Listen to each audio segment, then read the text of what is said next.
The world is a very large place. 7 billion people now living on planet Earth and 107 billion people who have ever been born. With so many people out there, there's bound to be some crazy situations that just happen to be chance. So today we count down the top 10 weirdest coincidences in history that actually happened. Number 10, Mark Twain and Halley's Comet. Halley's Comet is probably the most famous comet out there. For the past 2,000 years, Halley has made an appearance in Earth's skies once every 75 years and can be seen all throughout history, even noticed by medieval peoples in 1066. Back then, they thought it was some sort of omen. An interesting fact about Mark Twain, though, was the beloved American author was born the very same day Halley's Comet made an appearance in 1835. Later on in his life, Twain learned of this odd occurrence and stated, "I came in with Halley's Comet, I expect to go out with it. It will be the greatest disappointment of my life if I don't." Halley's Comet appeared next on April 20th of 1910. Mark Twain died of a heart attack the very next day. Number 9, the jet engine. Multiple discovery is a term that's used for when more than one person comes up with the same invention, idea, or some sort of discovery as another out in the world, both at the same time and independently from each other. This is a bit of a weird phenomena that makes this list a few times. The jet engine, for instance, was developed by 3 separate engineers, all within the course of 3 years, and of course, independently from each other. German physicist Hans von Ohain finished first in 1939, followed by Italian Secondo Campini the very next year, followed again by Englishman Frank Whittle the year after that, who designed the first turbojet engine. 3 brilliant minds innovating the same invention and industry just 3 years apart. Number 8, the myth of Henry Ziegler. Although it's debatable whether this is fact or merely a fairy tale, there's a popular legend about a man named Henry Ziegler.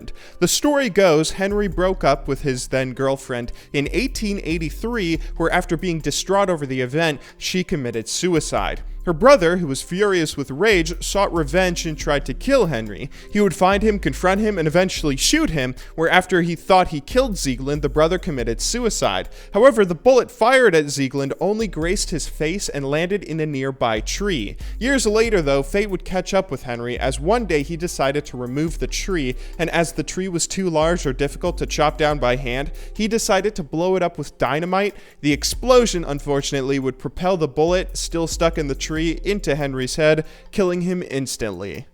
Number 7, Joseph Ogner's suicide. Going from one depressing story to another, Joseph Ogner was a 19th century Australian portrait painter who actually led a pretty successful life. He painted portraits of Franz Joseph I of Austria, his wife Elizabeth, along with many other notable historic names, and even married an actress, Fanny Matras. However, all throughout his life he suffered through severe depression, and he was almost killed 3 times. Each time his death approached him, though, a Capuchin monk would come to his aid accidentally. He attempted suicide at ages 18 and 22, for instance, but both times the same monk would stumble upon his situation and prevent the suicide. Later on in his life, he would be sentenced to be executed for political speech. That monk came across his path and managed to save him yet again. He would eventually take his own life in 1886, where afterwards the very same monk would preside over his funeral.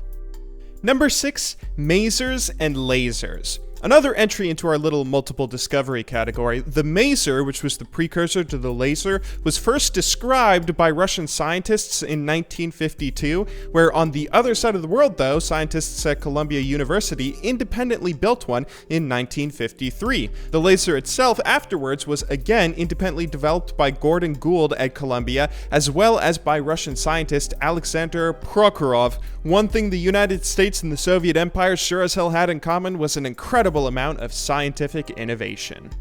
Number 5, Émile Deschamps' Plum Pudding. Another odd occurrence began in 1805 when French writer Émile Deschamps was given some plum pudding by a stranger with a name that I can't quite pronounce. 10 years later, Émile would discover plum pudding on the menu of a restaurant in Paris that he was frequenting and tried ordering some, but was quickly informed that the last serving was just ordered by another patron a moment earlier, who was that very same stranger. Then again, in 1832, Émile was at a diner and once again was was offered plum pudding. He mentioned his earlier run-ins with the stranger to some friends that he was with, saying that the only thing missing to make the setting complete was, of course, his appearance, when at the very same moment the stranger, now old and senile, stumbled into the room.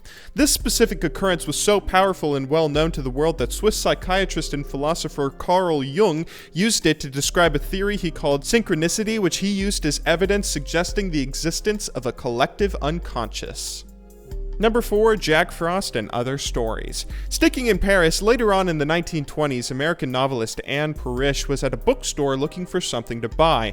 As she was perusing the books, she came across one that was one of her childhood favorites, Jack Frost and Other Stories. Remembering the book from her childhood, she picked it up and showed it to her husband, telling him how she grew up with it and had plenty of good memories reading it over and over as a child. Her husband was flipping through the book at the time, listening to her story, and then found something shocking, writing in the flyleaf of the book dictating Anne Parrish, 209 North Weber Street, Colorado Springs. She had found her exact same old book all the way over in Paris.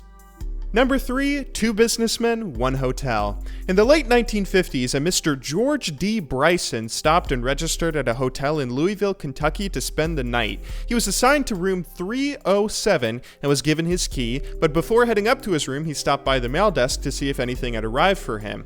The mail girl told him yes, there was one letter waiting addressed to a Mr. George D. Bryson, room 307. Everything seemed perfectly normal at first until he opened up the letter and found the letter wasn't for him. It was for the previous occupant of room 307, another man who shared his exact same name. Number 2, the double moped accident. There have been plenty ridiculous connections between brothers, twins, and siblings over the years, but by far the craziest has to be the double moped accident. In 1975, a man in Bermuda was accidentally struck and killed by a taxi driver as he was riding his moped down the street. 1 year later, this man's brother was killed the exact same way by riding the same moped down the same street, getting struck by the same taxi, driven by the same driver, and carrying the exact same passenger as well. Truly a ridiculous coincidence. And finally, the number 1 craziest coincidence on this list is the story of Elisha Gray. Elisha Gray was an American electrical engineer who's considered to be the father of the modern music synthesizer and who created many inventions over his lifetime. Although he did a lot with his life, it's quite possible that you don't know him, but I'd wager you do know the name Alexander Graham Bell, the inventor of the telephone, right? The reason I bring that up is our final coincidence on this list is a multiple discovery. Alexander Graham Bell and Elisha Gray both filed a patent on the telephone the exact same day. These two inventors created the same revolutionary invention and filed for a patent for it on the exact same day. This caused a huge legal battle, which Bell eventually won, earning his name being written down in the history books. That's all for today's Top 10. Leave a comment if there's a coincidence you guys think I left out. I'll see you all in the next video, but until then, have a wonderful day.